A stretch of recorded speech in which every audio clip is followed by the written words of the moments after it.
दुनिया के सभी प्रजापतियों, देवताओं और राजाओं को आमंत्रित किया गया था। यज्ञ में भाग लेने के लिए शिव और सती को भी बुलाया गया। वे सभी यज्ञ में आए और यज्ञ स्थल पर बैठ गए। सबसे बाद में दक्ष आए। जब वह पहुंचे तो यज्ञ में ब्रह्मा और शिव को छोड़कर सभी लोग उनके प्रति अपनी श्रद्धा दिखाते हुए खड़े हो गए।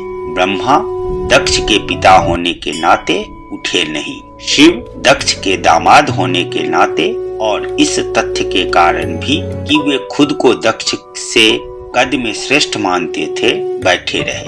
दक्ष ने शिव के इशारे को गलत समझा और इस कृत्य को अपना अपमान समझा।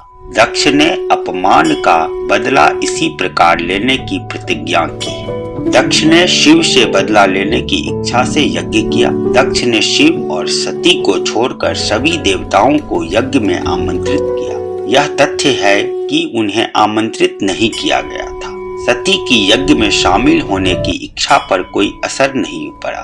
उसने शिव से अपनी इच्छा व्यक्त की, जिन्होंने उसे जाने से रोकने की पूरी कोशिश की। उनके लगातार आग्रह करने पर वह मान गए। सती अपने पिता के यज्ञ में चली गई। हालांकि सती को यज्ञ में उचित सम्मान नहीं दिया गया और उन्हें दक्ष द्वारा शिव के अपमान का गवाह बनना पड़ा। दुखी होकर सती ने अपने पिता को श्राप दिया और आत्मदाह कर लिया।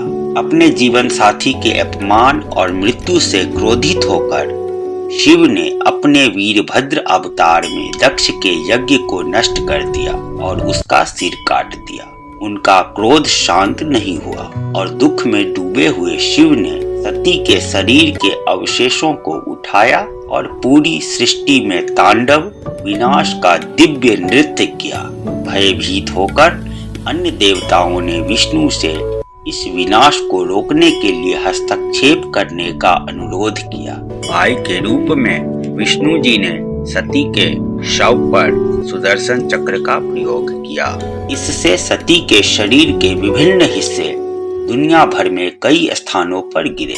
पृथ्वी पर प्रत्येक स्थान जहां सती मां के शरीर के अंग गिरे हुए थे, उन्हें शक्तिपीठ के रूप में माना जाता है और उन्हें महान आध्यात्मिक महत्व के स्थान भी माना जाता है।